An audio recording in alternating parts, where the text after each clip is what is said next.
So hello everyone, मैं हूं रितेश कुमार और आप देख रहे हैं अपना पसंदीदा चैनल ज्ञान उदित क्लासेस। दोस्तों, आज के इस वीडियो में बात करने वाले हैं क्लास 10th की जो मैथ है उसका चैप्टर नंबर 2। इसमें ये हमारा लेक्चर नंबर 2 होने वाला है। कौन सा लेक्चर होगा? ये 2 होगा। यदि आपने लेक्चर नंबर 1 और वास्तविक संख्याएं का जो हमने करा दिया है चैप्टर उसको नहीं देखा है तो उस चैप्टर और इस लेक्चर नंबर 1 की हम लिंक आपको इस वीडियो के डिस्क्रिप्शन बॉक्स में दे देंगे। आप वहां से जा कर के उस चैप्टर को कंप्लीट कर लीजिएगा। तो आज के इस वीडियो में बात करने वाले हैं प्रश्नावली 2.1 जो चैप्टर हमारा बहुपद है। इसकी प्रश्नावली आज हम 2.1 इस वीडियो में कवर करने वाले हैं। चलिए स्टार्ट करते हैं हम पहले प्रश्न से।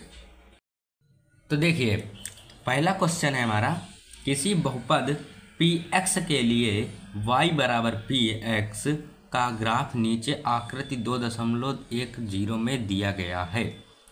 प्रत्येक स्थिति में px के शून्यकों की संख्या ज्ञात करनी है।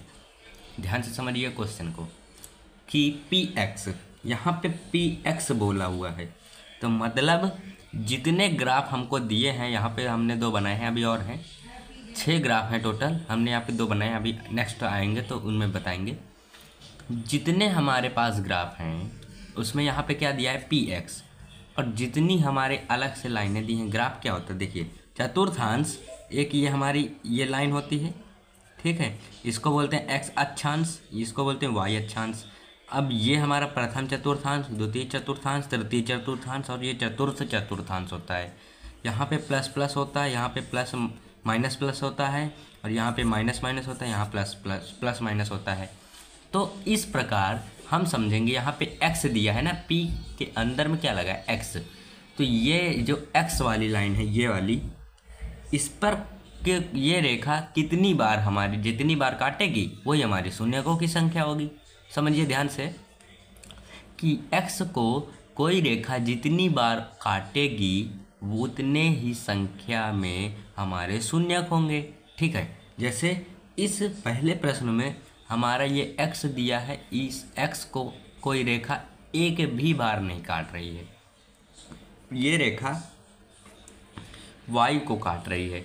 यदि यहाँ पे y होता तो यहाँ पे इस ग्राफ के लिए, इस ग्राफ में ये रेखा y को काट रही है, इस ग्राफ में ये रेखा y को काट रही है, इसलिए यहाँ पे यदि px के स्थान पर y होता तो यहाँ पे एक शून्यक निकल आता y के लिए। अब यहाँ पे x के लिए बोला है तो हमारे पास x को तो कोई काट नहीं रहा है, इसलिए यहाँ पे शून्यकों की संख्या, शून्यकों की संख्या क्या आएगी? शून्यकों की संख्या 0 आ जाएगी, 0 आ जाएगी, मतलब कोई नहीं। अब यहाँ पे देखिए x को कितने बार काटा? 1 बार, तो यहाँ पे शून्यकों की संख्या 1 आ जाएगी। इसी तरह अब हम नेक्स्ट क्वेश्चन देखते हैं। तो देखिए, तीसरा क्वेश्चन है, यहाँ पे ये ग्राफ दिया है, ठीक है। यहाँ पे अब हमको देखना है x को कितने बार काट रही है लाइन, 1 2 3, तो यहाँ पे शून्यकों की संख्या 3 आ जाएगी। यहाँ पे कितने बार काट रही है? 1 और 2, 2 आ जाएगी। यहाँ पे कितने बार? 1 2 3 4, यहाँ कितने शून्यक? 4। ऐसे हम देखेंगे, ठीक। अब इसमें ध्यान से देखिए, 1 शून्यक, 2 शून्यक, 3 शून्यक, यहाँ पे कितने शून्यक आएंगे? 3। तो इस तरीके से आपकी ये जो पहली एक्सरसाइज है 2.1 ये हमने समाप्त कर दी, क्योंकि इसमें इतने ही क्वेश्चन थे। हमको केवल ये देखना था कि ग्राफ से हमको शून्यकों की संख्या कैसे ज्ञात करना है, हमको केवल ये देखना था। अब एक फार्मूला आप और देख लीजिए जो आगे आपको काम आने वाला है। जैसे कोई द्विघात बहुपद है, जैसे मान लीजिए कोई द्विघात बहुपद है, ठीक है। द्विघात बहुपद को हम शून्यकों के योगफल और शून्यकों के गुणनफल के रूप में कैसे लिख सकते हैं, ये देखिए। तो द्विघात बहुपद को हम शून्यकों के गुणनफल और शून्यकों के योगफल के रूप में इस तरीके से व्यक्त कर सकते हैं। कैसे? देखिए, x² रहेगा, ये अल्फा और जो बीटा हैं इस शून्यकों का शून्यक हैं, बहुपद के क्या हैं? शून्यक हैं, बहुपद के शून्यक हैं। क्या हैं? अल्फा, इसको बोलते हैं अल्फा और इसको बोलते हैं बीटा।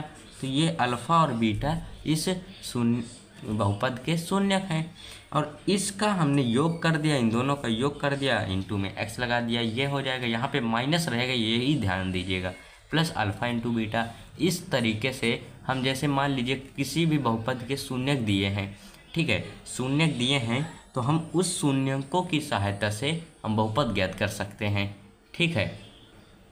जैसे मान लीजिए शून्यक आपको दिए हैं -1 और -2, ये दिए हुए हैं शून्यक, तो आप बहुपद कैसे ज्ञात करेंगे? तो इसमें मान रख दीजिए, बस अल्फ़ा का मान है हमारे पास -1 रख दिया, प्लस रखा, फिर हमारे पास बीटा का मान क्या है -2 रख दिया, अब इंटू एक्स प्लस, अब यहाँ पे अल्फ़ा का मान है हमारे पास -1 इंटू -2 ऐसे कर देंगे, ठीक। अब इसको सॉल्व कर लेंगे, x² माइनस, अब यहाँ पे माइनस और प्लस माइनस हो जाएगा और माइनस प्लस हो जाएंगे, तो यहाँ पे कितना आ जाएगा 3 और ये x आ जाएगा इंटू में, तो 3x आ जाएगा।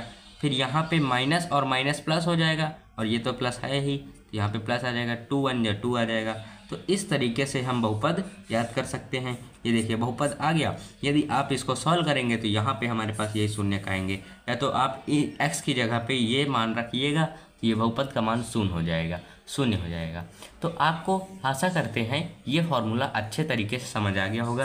ये फार्मूला एग्ज़ाम की दृष्टि से बहुत ही महत्वपूर्ण है, आप इसे याद कर लीजिएगा, इसके क्वेश्चन भी 2-3 लगा लीजिएगा, आपको ये बेहतरीन तरीके से याद हो जाएगा। तो आशा करते हैं आपको आज का यह वीडियो पसंद आया होगा। यदि पसंद आया है तो वीडियो को लाइक और चैनल में नए हो चैनल को सब्सक्राइब जरूर कीजिएगा। इस चैनल से आप पढ़ करके 95+ ला सकते हैं, ये हमारी गारंटी है। यदि आपने लगातार निरंतरता कंसिस्टेंसी के साथ में यदि आपने पढ़ाई की है तो आप 95% + लाने के हकदार हैं। तो जल्दी से इस चैनल को सब्सक्राइब कर लीजिएगा, देर मत कीजिए, जल्दी से कर लीजिए। तो मिलते हैं हम अगले वीडियो में 2.2 प्रश्नावली के साथ में। तब तक के लिए बाय, जय हिंद, जय भारत।